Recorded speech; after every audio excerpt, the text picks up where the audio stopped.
굿바이 스트레스. 수많은 스트레스 속에서 어떻게 행복을 찾을 것인가, 어떻게 잘 살아갈 것인가, 그런 이야기를 나누고 있습니다. 오늘은 회복 탄력성 얘기를 좀 드리고 싶어요. 뭐 영어로 resilience라고 하는데, resilience가 뭐냐면 그게 번역하기가 참 어려운 단어예요. 그러니까 보면 우리가 얘기했을 때 어떤 공 같은 거, 용수철 같은 거 눌렀지만 쫙 눌러서 이렇게 짜부콩이 되고 딱 눌러졌지만 터지지 않는 거. 그리고 이게 결국 눌렀지만 결국 자기 모습을 되찾을 수 있는.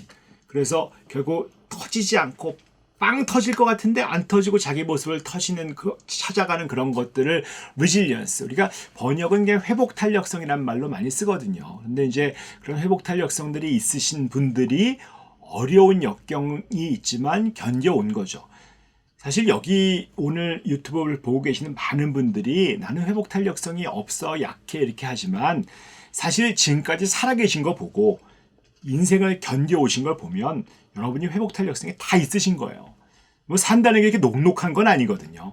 우리 모두 다 그런 어떤 도전들이 있었는데 그걸 견뎌왔고 내가 다 갖고 있어요. 근데 그거를 어떻게 최대한 발휘를 더 할 것이냐가 중요한 거죠. 그래서 이 책에서는 어떤 분들이 더 회복 탄력성이 더 있고 어떤 습관을 가지면 더 회복 탄력성이 더 높아져서 잘 견딜 수 있는가 하는 이야기들을 나누고 있거든요.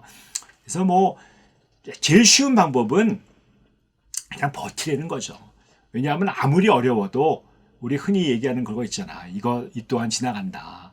아무리 어려운 일이 있지만 지금 너무 괴롭고 힘들고 죽을 것 같지만 결국은 지나간다.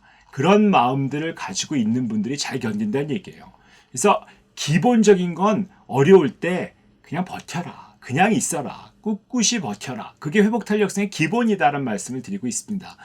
그 다음에 나 혼자서 견디려고 하지 말고 고립되지 말고 지금 옆에 있는 사람 또 그런 사람들이 없다고 하시는 분들이 있거든요. 그럼 없으면 뭐 좋아요. 사람이 아니면 하다못해 강아지라도 아니면 하다못해 그야말로 무슨 식물이라도 그들과 내 주변에 있는 사람들과 사람이 없다면 동물과 동물도 없다면 식물과 제가 옛날에 말씀드렸잖아요.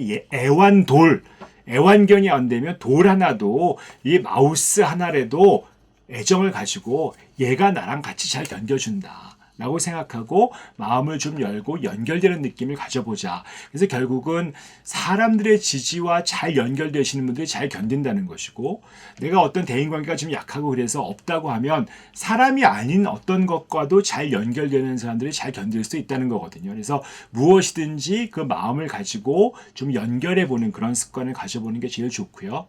그 다음에 잘 견디시는 분들 보면 내 너무 바쁜 마음 그 너무 정신없고 분주한 마음들을 조금 내려놓고 쉬는 그러니까 내 머릿속에서 하는 것들이 너무 많거든요. 이거 해야 되고 저거 해야 되고 하는 것들. 그래서 어떻게 보면 조금 그냥 약간 멍 때리는 것처럼 단순하게 할 수 있는. 그래서 요즘에 보면 이렇게 이 스트레스가 많으신 분들이 무슨 뭐 색칠하기라든지 컬러링북 그래가지고 뭐 스티커 붙인다든지 별로 의미 없는 것 같아 보이는데 그냥 하나에 집중하는 일들. 그게 사실 왜 그런 것들이 인기이고 이러냐 하면 정신을 쉬게 하는 거거든요.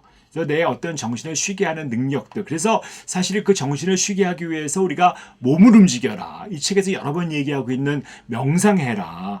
다른 데 집중해라 하는 것들이 소위 얘기하는 정신을 쉬게 하는 그런 방법들이거든요. 정신을 때때로 쉴 줄 아는 능력을 가진 사람들이 소위 얘기하는 회복 탄력성이 높아진다라고 얘기하고 있습니다. 또 한 가지 또 제일 쉬운 방법 중에 하나가 뭐 힘들어도 유머 감각을 잃지 않는 거, 웃는 거. 너무 내 상황이 심각하다라고 생각하시는 분들은 거기서 그 심각한 때문에 독이 되거든요. 인생이 정말 힘들죠. 하지만 너무 그 심각함에 빠지면 더 심각해지거든요. 근데 우리가 정말 어렵고 힘들 때 보면 무슨 미국 영화 같은 데 봤을 때 주인공이 정말 잡혀있고 정말 위기의 순간에 그 주인공이 되도 않는 농담을 하거든요. 근데 그런 농담을 하면서 그 한 발짝 떨어지면서 그 위기에서 좀 벗어날 수 있는 정말 쉽지 않은 거죠. 하지만 내가 잠시 웃을 수 있는 게 뭘까? 그래서 뭐 유튜브에서 좀 재밌는 거 찾아보기도 하고 말도 안 되는 농담 같은 거 보기도 하고 장난도 쳐보고 하여튼 뭔가 재밌는 우리가 어렸을 때는 사실 어떻게 보면 맨날 장난치려고 살았어요. 근데 언젠가부터 갑자기 장난이 다 없어지고 장난하냐? 뭐 이러면서 장난하는 건 굉장히 나쁜 일인 것처럼 우리가 여기게 되었거든요. 근데 장난을 잘하는 사람들이 결국은 회복 탄력성이 높더라 하는 얘기를 가지고 있습니다.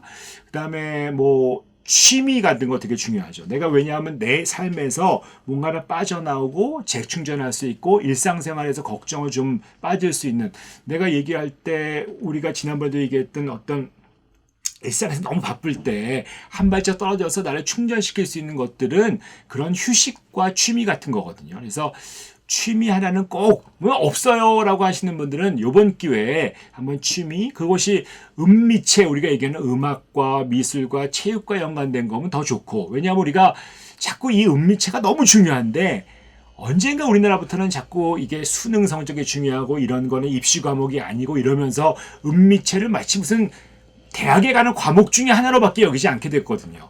내 인생을 살면서 은미체는 나의 취미로 굉장히 중요한 부분의 하나입니다. 꼭 하셔야 되는 거기 때문에 적어도 3가지 다 하면 더 좋고 그 중에 한 가지라도 취미를 가져보는 그런 습관이 되면 훨씬 좋을 수 있을 것이고요. 마지막으로 우리가 얘기할 수 있는 그런 회복 탄력성을 높이는 좋은 방법 중에 하나가 감사죠. 뭐. 근데 내가 힘들어 죽겠는데 무슨 감사가 있어. 하지만 감사가 높은 사람들이 훨씬 행복해진다는 것들은 잘 알려져 있거든요. 상처도 절개받게 되고 우울한 것도 적어진단 말이에요. 그래서 이 중에 뭐 정말 없으시면 지금 유튜브 볼 수 있으니까 감사하다 이런 느낌을 좀 가져보시는 것도 정말 이 힘든 세상에서 내가 회복 탄력성이 자꾸 떨어지는 이 세상 속에서 그래도 감사거리를 하나씩 찾아나는 사람들이 조금 더 낫다라는 그런 것들을 잊어버리지 않는 여러분이 되면 좋을 것 같습니다. 오늘은 여기까지 하도록 하겠습니다.